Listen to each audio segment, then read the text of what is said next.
सभी भाई बहनों को मेरा नमस्कार है।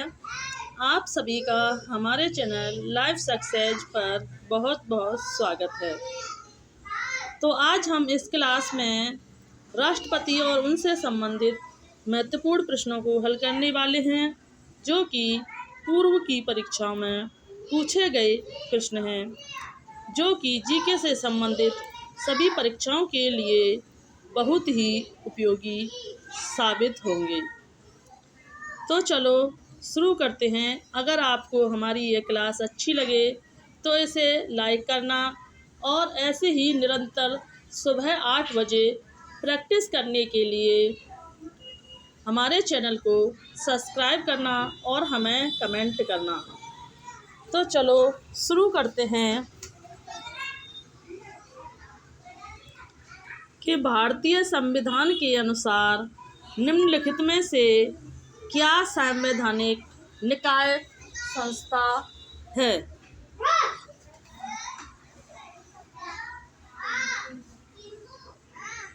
वित्त आयोग, राष्ट्रीय विकास परिषद, योजना आयोग, उपयुक्त में से कोई नहीं। तो भारतीय संविधान के अनुसार निम्नलिखित में से संवैधानिक निकाय संस्था है तो वह है वित्त आयोग। एक संवैधानिक निकाय संस्था है जो कि संविधान के अनुच्छेद 280 के तहत इसकी व्यवस्था की गई है, जबकि राष्ट्रीय विकास परिषद, योजना आयोग एक संवैधानिक निकाय या संस्था नहीं है। अगला प्रश्न है कि पहले वित्त आयोग का गठन हुआ था। पहले वित्त आयोग का गठन हुआ था 1950 में, 1951 में, 1952 में या 1954 में।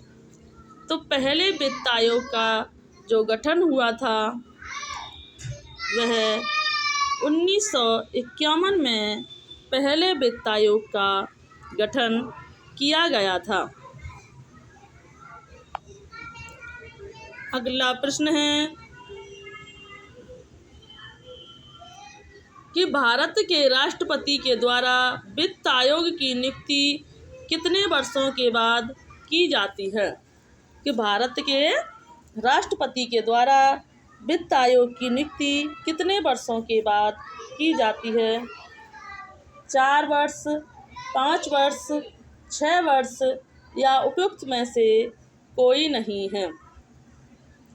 तो भारत के राष्ट्रपति के द्वारा जो वित्त आयोग की नियुक्ति है वो 5 वर्ष के बाद की जाती है।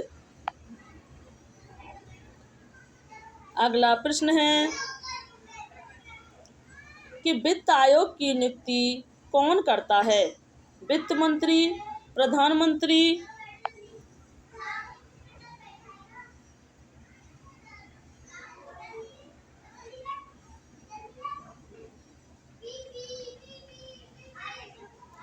लोकसभा का अध्यक्ष या राष्ट्रपति।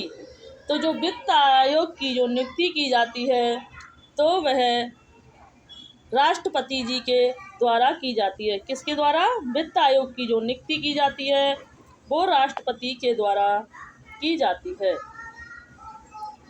अगला प्रश्न है कि केंद्र सरकार किसकी सिफारिशों के आधार पर भारत की समेकित निधि में से राज्यों को सहायता अनुदान देती है? केंद्र सरकार किसकी सिफारिशों के आधार पर भारत की समेकित निधि से राज्यों को सहायता अनुदान देती है? तो वह देती है वित्त आयोग के तहत। इनके महत्वपूर्ण बिंदुओं को देखते हैं कि भारतीय संविधान के अनुच्छेद 280 के तहत राष्ट्रपति के द्वारा प्रत्येक 5 वर्ष गठित होने वाला केंद्रीय वित्त आयोग संघ और राज्यों के मध्य राजस्व के वितरण तथा भारत की समेकित निधि से राज्यों के राजस्व सहायता अनुदान पर होने वाले सिद्धांतों के संदर्भ में अपनी सिफारिश देता है। अगला प्रश्न है कि केंद्र और राज्य के बीच केंद्रीय संसाधनों के निर्णय पर परामर्श करने के लिए राष्ट्रपति के द्वारा किस निकाय का गठन किया जाता है? तो वह किया जाता है वित्त आयोग। अगला प्रश्न है कि भारत की आकस्मिकता निधि का संरक्षक कौन है? नंबर ए प्रधानमंत्री, नंबर बी सर्वोच्च न्यायालय के न्यायाधीश, नंबर सी राष्ट्रपति, नंबर डी वित्त मंत्री। तो भारत की आकस्मिक निधि का जो संरक्षक जो माना जाता है वो राष्ट्रपति को माना जाता है। किसको? भारत की जो आकस्मिक निधि है उसका संरक्षक राष्ट्रपति जी को माना जाता है। भारत की आकस्मिक निधि की स्थापना अनुच्छेद 267 के तहत की गई थी।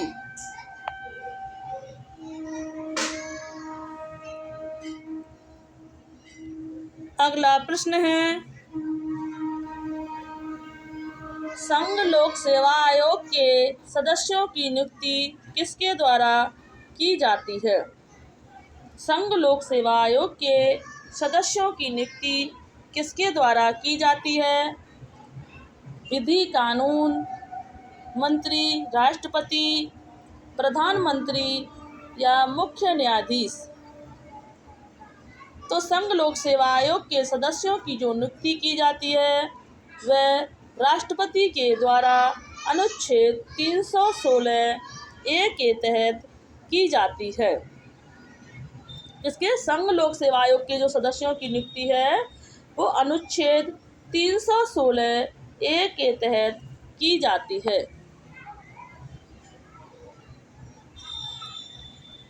अगला प्रश्न है कि भारत के अटॉर्नी जनरल की नियुक्ति कौन करता है? भारत के अटॉर्नी जनरल की नियुक्ति कौन करता है? भारत का मुख्यमंत्री, भारत का राष्ट्रपति, संघ का विधि मंत्री या भारत का प्रधानमंत्री। तो जो भारत के अटॉर्नी जनरल की जो नियुक्ति की जाती है वह भारत के राष्ट्रपति जी के द्वारा की जाती है। भारत के जो अटॉर्नी जनरल की नियुक्ति है वह संविधान के अनुच्छेद 76(1) के अनुसार राष्ट्रपति के द्वारा की जाती है। अगला प्रश्न है कि निम्न में से भारत के वह राष्ट्रपति कौन थे जो 2 बार राष्ट्रपति के पद पर रहे थे? भारत के वह राष्ट्रपति कौन थे जो 2 बार राष्ट्रपति के पद पर रहे थे? Number A Radhakrishnan, number B KR Narayan, number C Neelam Sanjiva Reddy, number D Rajendra Prasad. तो भारत के राष्ट्रपति कौन थे जो 2 बार राष्ट्रपति पद पर रहने वाले जो हैं वो बाबू राजेंद्र प्रसाद जी हैं।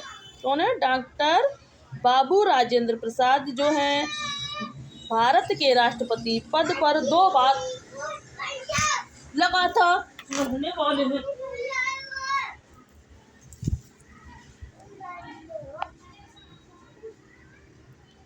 अगला प्रश्न है कि देश की सशस्त्र सेनाओं का सर्वोच्च कमांडर चीफ इन कौन है? देश की सशस्त्र सेनाओं का सर्वोच्च कमांडर चीफ कौन है? नंबर ए रक्षा मंत्री, नंबर बी प्रधानमंत्री, नंबर सी तीनों सेवाओं में वरिष्ठ चीफ, नंबर डी राष्ट्रपति।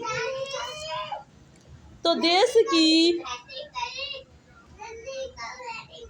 की सशस्त्र सेनाओं का जो सर्वोच्च कमांडर इन चीफ जो माना जाता है वह राष्ट्रपति जी को माना जाता है।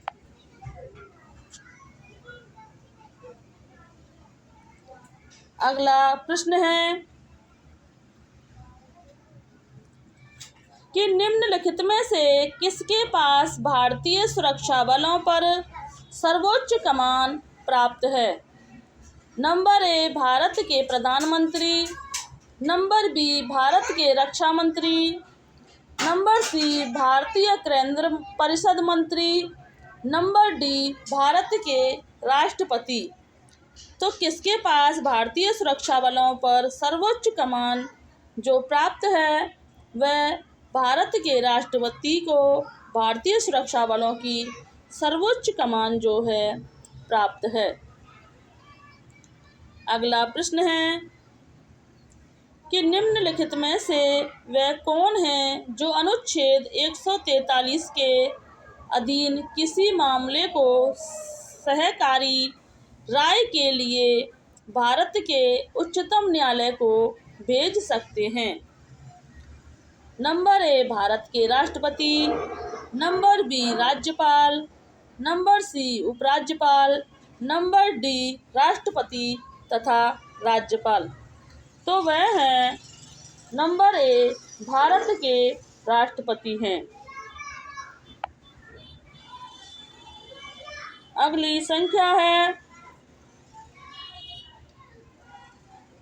कि राष्ट्रपति और उपराष्ट्रपति से संबंधित चुनाव विवादों का समझौता करने का अधिकार उच्चतम न्यायालय को है।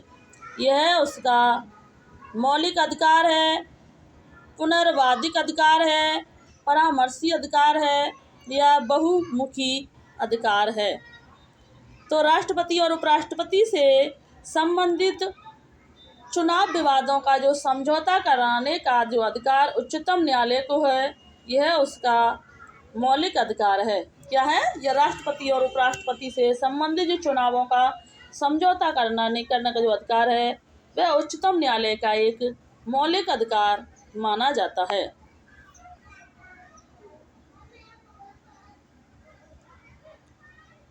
अगला प्रश्न है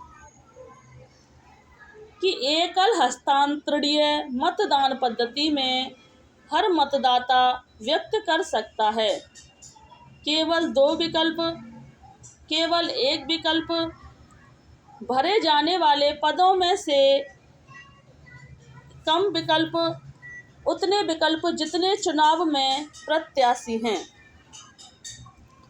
तो नंबर डी है उतने विकल्प जितने चुनाव में प्रत्याशी हैं।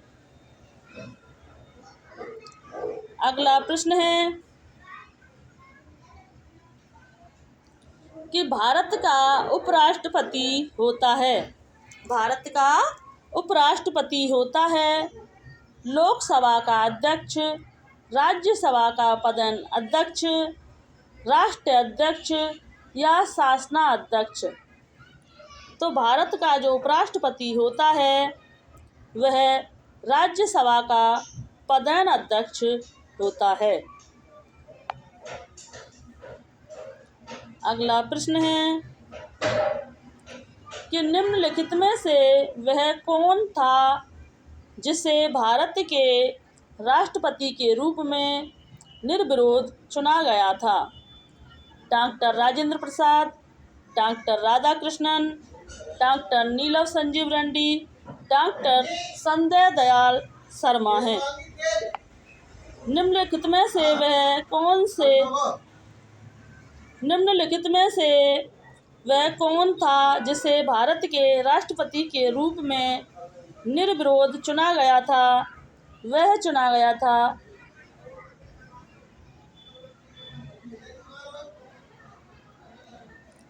नीलम संजीव रेड्डी जी को निर्विरोध चुना गया था, जबकि डॉक्टर राजेंद्र प्रसाद भारत के प्रथम राष्ट्रपति थे और डॉक्टर राधाकृष्णन भारत के प्रथम उपराष्ट्रपति माने जाते हैं।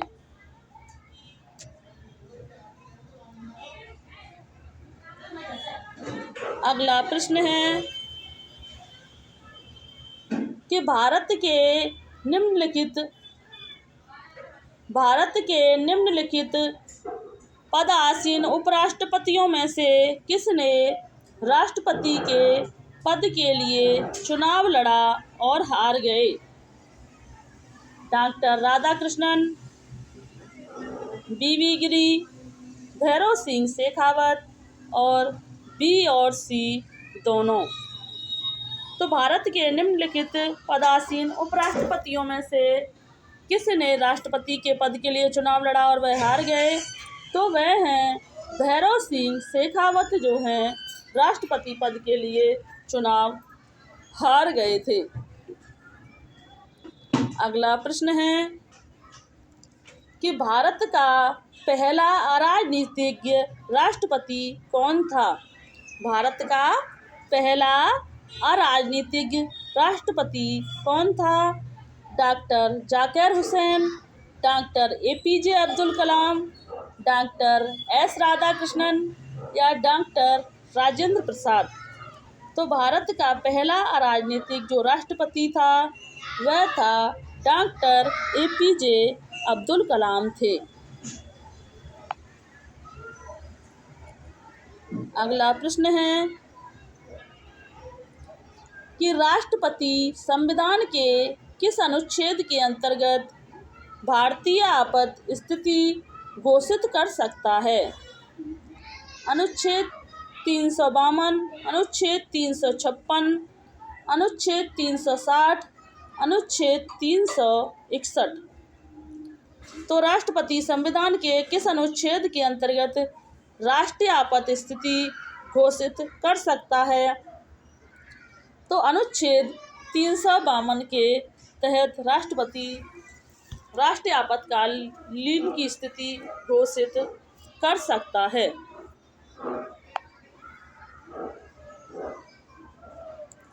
अगला प्रश्न है कि राष्ट्रपति ने अब तक कितनी बार राष्ट्रीय आपातकाल की घोषणा की है? केवल एक बार, 2 बार, 3 बार, कभी नहीं। तो राष्ट्रपति ने अब तक राष्ट्रीय आपातकाल की घोषणा 3 बार की है।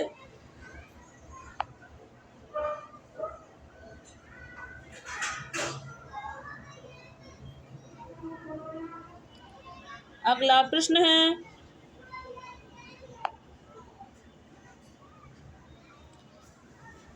कि किस वर्ष में भारत के राष्ट्रपति ने आंतरिक अव्यवस्था के कारण आपात स्थिति लागू की थी? किस वर्ष भारत के राष्ट्रपति ने आंतरिक अव्यवस्था के कारण आपात स्थिति लागू की थी? 1962, 1965, 1971 या 1975। तो आंतरिक व्यवस्था के कारण आपात स्थिति जो लागू की थी वो 1975 में की थी। अगला प्रश्न है क्या संवैधानिक प्रणाली के असफल हो जाने पर किसी राज्य में राष्ट्रपति शासन संविधान की किस धारा के अंतर्गत लागू किया जाता है? 352, 356, 360 या 350। तो संवैधानिक प्रणाली के असफल हो जाने पर किसी राज्य में जो राष्ट्रपति शासन लागू किया जाता है वो 356 के तहत लागू किया जाता है। अगला प्रश्न है कि राष्ट्रपति अपना त्याग पत्र किसे प्रस्तुत करता है? लोकसभा के अध्यक्ष को, प्रधानमंत्री को, उपराष्ट्रपति को या भारत के मुख्य न्यायाधीश को? तो राष्ट्रपति अपना जो त्याग पत्र प्रस्तुत करता है वह उपराष्ट्रपति को देता है। राष्ट्रपति अपना त्याग पत्र जो है उपराष्ट्रपति को देता है। इनकी महत्वपूर्ण बिंदुओं को देखते हैं कि भारतीय संविधान के अनुच्छेद 56(1) के अनुसार राष्ट्रपति अपना त्यागपत्र उपराष्ट्रपति को सौंपेगा। लोकसभा का अध्यक्ष अपना त्यागपत्र लोकसभा उपाध्यक्ष को, यह प्रश्न अक्सर परीक्षाओं में बहुत पूछा जाता है कि राष्ट्रपति अपना त्यागपत्र उपराष्ट्रपति को सौंपेगा और लोकसभा का अध्यक्ष जो है अपना त्यागपत्र लोकसभा उपाध्यक्ष को, प्रधानमंत्री अपना त्यागपत्र राष्ट्रपति को तथा भारत का मुख्य न्यायाधीश अपना त्यागपत्र राष्ट्रपति को सौंपता है।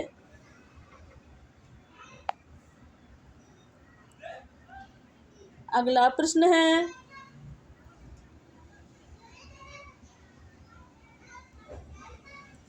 कि यदि राष्ट्रपति त्यागपत्र देना चाहे तो वह अपना त्यागपत्र किसे संबोधित करेगा? भारत के मुख्य न्यायाधीश को, लोकसभा के सचिव को, उपराष्ट्रपति को या प्रधानमंत्री को? तो यह क्वेश्चन अभी रिपीट हो गया है कि राष्ट्रपति अपना त्यागपत्र उपराष्ट्रपति जी को देगा, भारत का मुख्य न्यायाधीश अपना त्यागपत्र राष्ट्रपति को देगा, प्रधानमंत्री अपना त्यागपत्र राष्ट्रपति को देगा, लोकसभा का अध्यक्ष जो है अपना त्यागपत्र उपाध्यक्ष को देगा।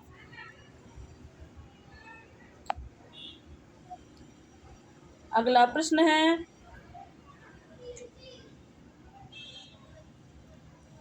कि राष्ट्रपति अपना इस्तीफा किसे संबोधित कर देता है?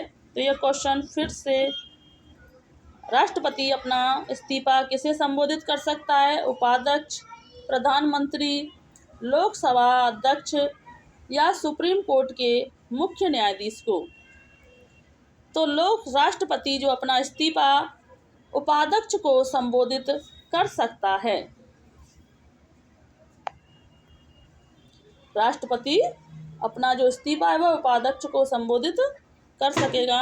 अगला प्रश्न है कि निम्नलिखित में से कौन सी नियुक्ति भारत के राष्ट्रपति के द्वारा नहीं की जाती है? लोकसभा का अध्यक्ष, भारत का मुख्य न्यायाधीश, वायु सेना अध्यक्ष या थल सेना अध्यक्ष? तो कौन सी नियुक्ति जो है वो भारत के राष्ट्रपति के द्वारा नहीं की जाती है? तो लोकसभा का अध्यक्ष जो है वो भारत के राष्ट्रपति के द्वारा नहीं की जाती है।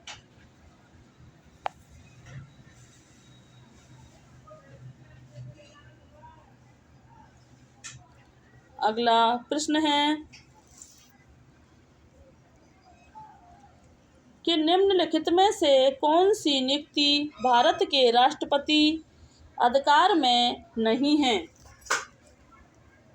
भारत का मुख्य न्यायाधीश, अध्यक्ष वित्त आयोग, थल सेना अध्यक्ष या लोक सेवा का अध्यक्ष? तो भारत में कौन सी नियुक्ति भारत के राष्ट्रपति अधिकार में नहीं है? तो वह नहीं है लोकसभा का अध्यक्ष जो है भारत के राष्ट्रपति के अधिकार में नहीं है।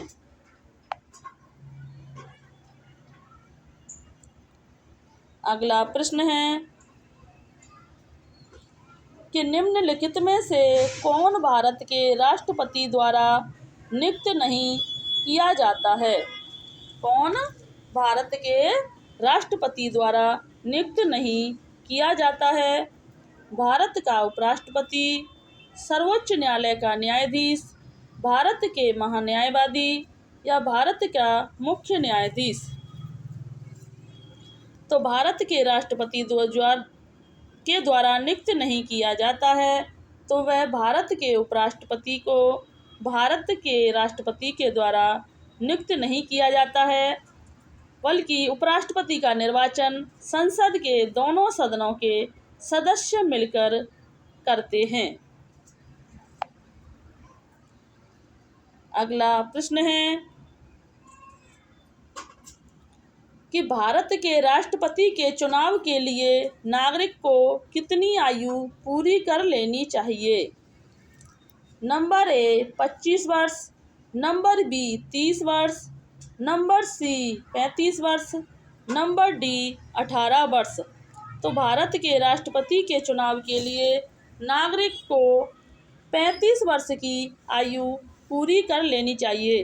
राष्ट्रपति, उपराष्ट्रपति, राज्यपाल, इनके पदों के लिए 35 वर्ष की आयु होनी चाहिए, जबकि राज्यसभा का सदस्य बनने के लिए 30 वर्ष की आयु होनी चाहिए और लोकसभा का सदस्य बनने के लिए 25 वर्ष की आयु होनी चाहिए। अगला प्रश्न है,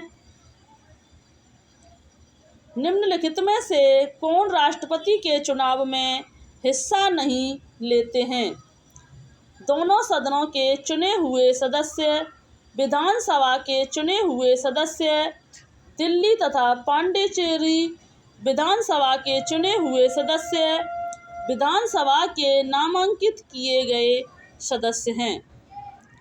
तो कौन राष्ट्रपति के चुनाव में हिस्सा नहीं लेते हैं? तो विधानसभा के नामांकित किए गए सदस्य जो हैं, विधानसभा के राष्ट्रपति के चुनाव में हिस्सा नहीं लेते हैं।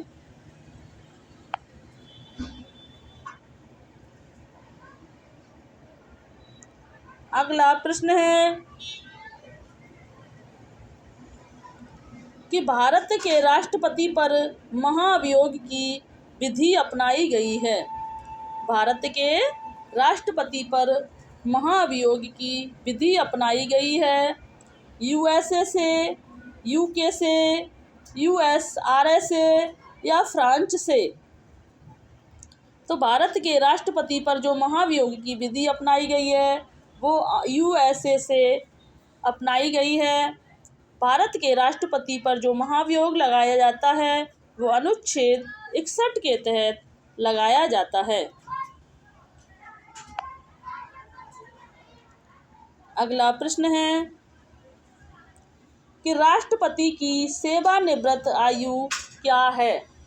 राष्ट्रपति की सेवानिवृत्त आयु क्या है?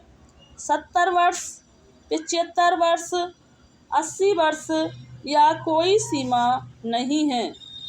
तो राष्ट्रपति की जो सेवानिवृत्त आयु जो है वो उसकी कोई सीमा नहीं है, क्योंकि राष्ट्रपति का जो पद है वो 5 वर्ष की अवधि के लिए होता है। उससे पूर्व उसे महाभियोग के द्वारा भंग भी किया जा सकता है, लेकिन संविधान में राज्यपाल को पद से हटाने का कोई भी प्रावधान नहीं है। अगला प्रश्न है कि भारत के राष्ट्रपति पद के लिए निर्धारित अधिकतम आयु सीमा क्या है? तो भारत के राष्ट्रपति पद के लिए जो अधिकतम आयु सीमा है वह कोई अधिकतम आयु सीमा नहीं है, बल्कि मिनिमम आयु सीमा 35 वर्ष है, लेकिन लास्ट कोई सीमा नहीं मानी गई है। अगला प्रश्न है कि संसद के दोनों सदनों का संयुक्त अधिवेशन कौन बुला सकता है? नंबर ए राष्ट्रपति, नंबर बी प्रधानमंत्री, नंबर सी लोकसभा का अध्यक्ष, नंबर डी उपराष्ट्रपति। तो संसद के दोनों सदनों का जो संयुक्त अधिवेशन राष्ट्रपति बुला सकता है। इनके महत्वपूर्ण बिंदुओं को देखते हैं जो बहुत ही महत्वपूर्ण हैं। इनसे क्वेश्चन बहुत बनते हैं कि संसद के दोनों सदनों का संयुक्त अधिवेशन राष्ट्रपति 108 के तहत बुला सकता है और अध्यक्षता लोकसभा के अध्यक्ष के द्वारा की जाती है। मतलब दोनों सदनों के संयुक्त अधिवेशन राष्ट्रपति बुला सकता है। अनुच्छेद 108 के तहत संयुक्त अधिवेशन की अध्यक्षता जो लोकसभा के अध्यक्ष के द्वारा किया जाता है। राष्ट्रपति बुलाता है, अध्यक्षता जो है लोकसभा के अध्यक्ष के द्वारा की जाती है।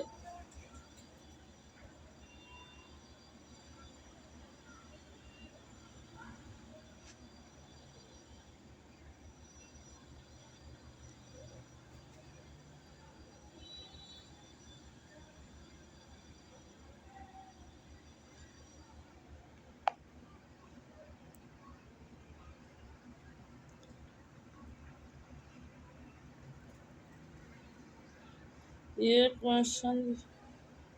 अगला प्रश्न है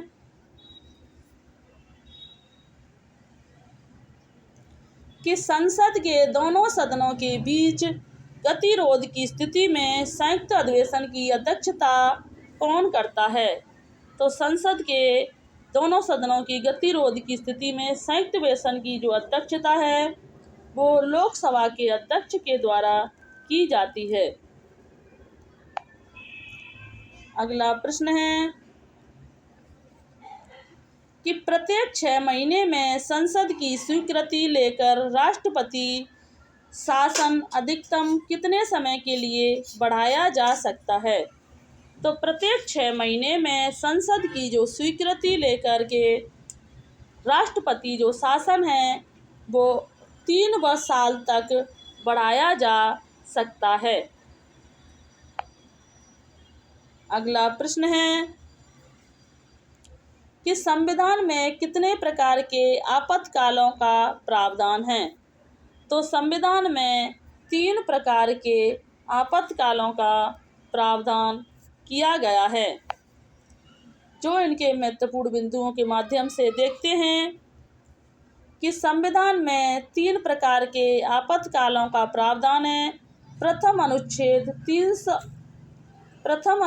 352 के तहत राष्ट्रीय आपातकाल, अनुच्छेद 356 के तहत राज्य में राष्ट्रपति शासन, अनुच्छेद 360 के तहत वित्तीय आपातकाल, राष्ट्रपति अपनी विशिष्ट शक्तियों का प्रयोग कर वित्तीय आपात की उद्घोषणा कर सकता है। अभी तक भारत में वित्तीय आपात की घोषणा नहीं की गई है। अगला प्रश्न है कि भारत के राष्ट्रपति के पास आपातकाल अधिकार हैं। तो भारत के राष्ट्रपति के पास 3 प्रकार के आपातकाल अधिकार हैं। तो आज की क्लास को हम यहीं समाप्त करते हैं। अगर आपको हमारी ये क्लास अच्छी लगी हो तो इसे लाइक करें और ऐसे ही निरंतर प्रैक्टिस करने के लिए हमारे चैनल को सब्सक्राइब करें, कमेंट करें। धन्यवाद।